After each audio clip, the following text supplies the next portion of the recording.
Congress party ने राहुल गांधी की सक्रिय राजनीति के लगभग 20 सालों में उनकी इमेज कुछ इस तरह से बनाई है जैसे वो बहुत ही सत्यवादी, बहुत ही डिसेंट, बहुत ही नाइस काइंड ऑफ गाय हो जो कि सच के साथ हमेशा खड़े रहते हैं, हमेशा गलत का विरोध करते हैं, कभी सांप्रदायवाद की राजनीति नहीं करते हैं, हमेशा बेबाकी से अपनी और अपने साथियों की कमजोरियां स्वीकार करते हैं और हमेशा सच बोलते हैं। इस प्रकार की इमेज बनाई गई है। लेकिन आज ही असम में चुनाव प्रचार के दौरान एक बच्ची ने उनसे पूछा कि जब केजरीवाल सरकार जो कर सकती है वो असम में कब होगा।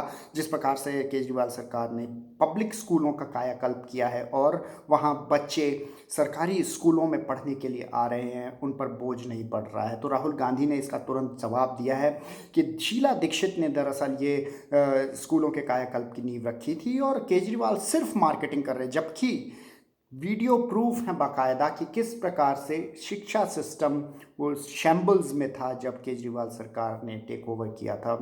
शीला दीक्षित को भ्रष्टाचार से फुर्सत नहीं थी, लेकिन केजरीवाल सरकार की मेहनत को किस प्रकार से अपना लेबल लगा रहे हैं राहुल गांधी बेशर्मी के साथ। राहुल गांधी को कोई फर्क नहीं पड़ता है अगर वो 200 यूनिट फ्री का ऑफर करते हैं असम में, लेकिन वो जब दिल्ली में केजरीवाल सरकार ने इसकी शुरुआत की थी तो उनकी पूरी पार्टी इस कदम को मुफ्तखोरी की लत लगाने वाला बताती है, पॉपुलिस्ट पॉलिटिक्स बताती है इसी कदम को, और बाद में वो इसी कदम को असम में ऑफर करें। हालांकि बाकी कांग्रेस शासित राज्यों में बिजली की दरें बेहद महंगी हैं।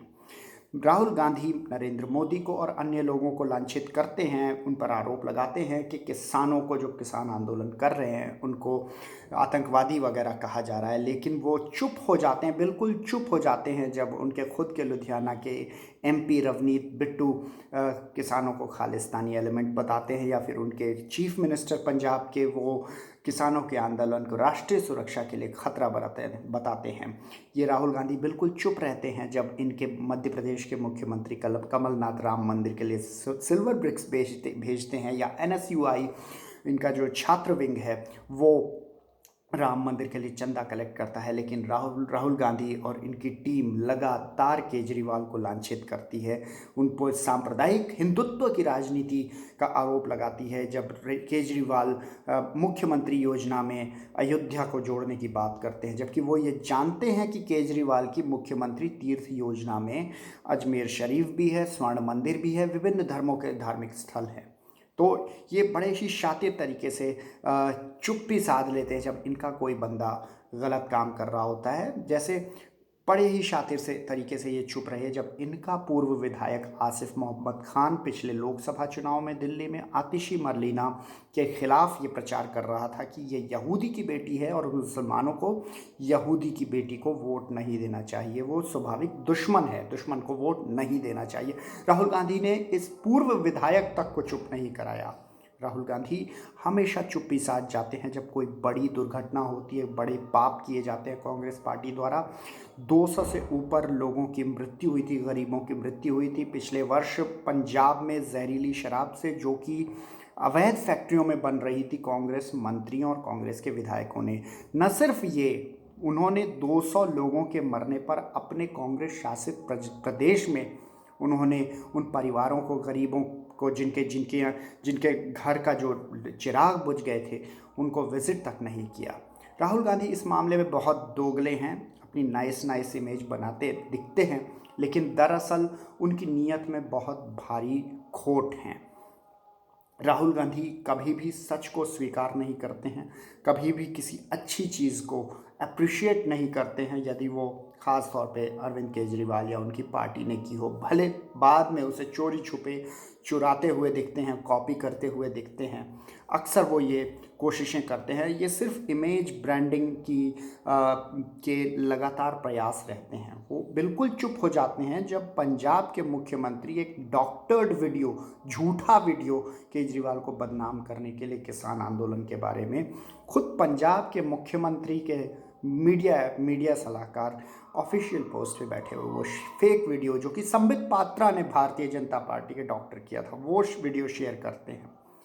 तब भी राहुल गांधी चुप रहते हैं और बातें करते हैं कि भाजपा झूठ फैलाती है, सोशल मीडिया प्रोपेगेंडा करती है, खुद झूठ फैलाते हैं और चुप रहते हैं। खुद इनके यूथ कांग्रेस का जो लीडर है वो ये जानते हुए भी कि सफदरजंग अस्पताल वो केंद्र के अंडर आता है, मोदी सरकार उसे चलाती है, लेकिन सफदरजंग अस्पताल में ये वीडियो बनाता है और अव्यवस्था के लिए गाली दे रहा होता है दिल्ली की राज्य सरकार को, केजरीवाल सरकार को। कितने मासूम हैं ये, इन्होंने ही दिल्ली की व्यवस्था बनाई, इन्हें पता है कि केंद्र के अंदर क्या है, राज्य के अंदर क्या है, दिल्ली के बच्चे बच्चे को पता है, लेकिन यूथ कांग्रेस का जो प्रेसिडेंट है वो ये वीडियो चलाता है। इसके साथ में अजय माकन, इनके दिल्ली के वाइस प्रेसिडेंट और सारे लीडर्स इसको चलाने लगते हैं, शेयर करने लगते हैं, जानबूझकर ये झूठा प्रोपेगेंडा शेयर करते हैं।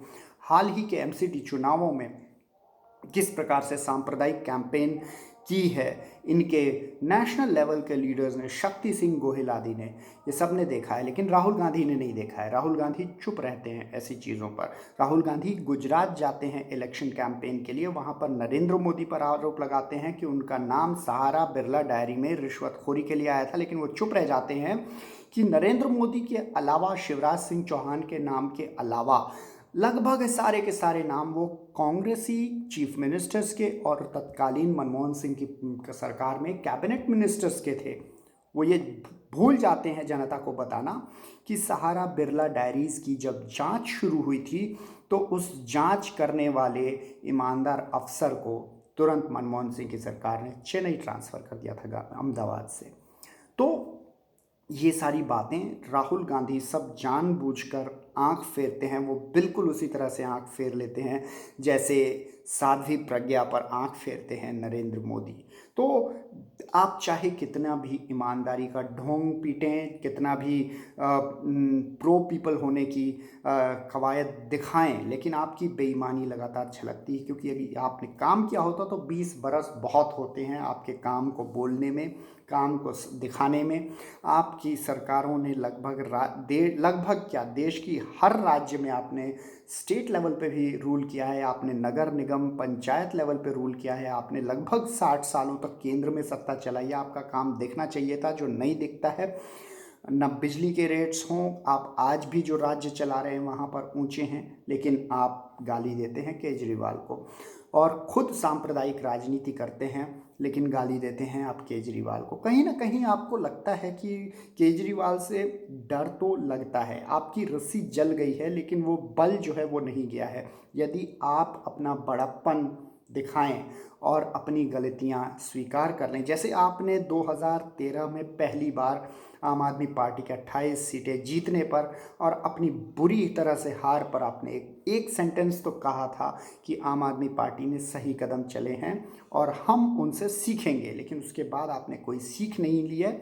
आपने सिर्फ अपनी बेईमानियां जारी रखी हैं, जिसके वजह से आज कांग्रेस पार्टी इस मुहाने पर आ गई है।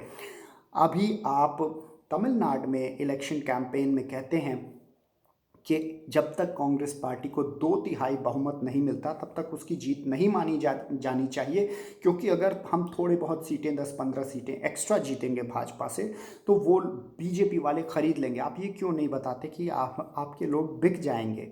यानी कि आपका कहना है कि एक ही तरीका है 2/3 बहुमत जीतना, आपका ये तरीका नहीं हो सकता कि आपका यदि एक उम्मीदवार भी जीते तो वो ईमानदार हो, वो ज़मीर वाला हो, वो बिके ना, वो जनता के लिए सच्चा सेवक बन के काम करे, ईमानदारी से जनता का जो पैसा है वो उनके वेलफेयर में लगाए। क्या ऐसा नहीं हो सकता? आप इस प्रकार के विधायकों को, इस प्रकार के सांसदों को, इस प्रकार के लोगों को क्यों चुनते हैं? टिकट क्यों बेचते हैं पैसे लेकर? यदि कोई व्यक्ति 1 करोड़ रुपए देकर आपका टिकट खरीदेगा तो जाहिर सी बात है चुनाव जीतने के बाद उसको रिटर्न ऑन इन्वेस्टमेंट चाहिए, इसलिए उसे जहाँ से पैसा मिलेगा वो वहाँ से जाएगा। यदि आप सरकार बनाएंगे तो वो भ्रष्टाचार करके जनता का पैसा खाएगा, और अदरवाइज भाजपा अगर उसको नोट ऑफर करेगी तो वो वहाँ चला जाएगा। आपको इतनी सी बात समझ में क्यों नहीं आती? आप समझना नहीं चाहते। आप बीटिंग अराउंड द बुश का गेम लगातार खेल रहे हैं और ये ज़्यादा लंबा चलने वाला नहीं है। आप ये समझ जाइए राहुल गांधी जी, अब वक्त ऐसा हो गया है कि पानी सर के ऊपर से चला गया है कांग्रेस के।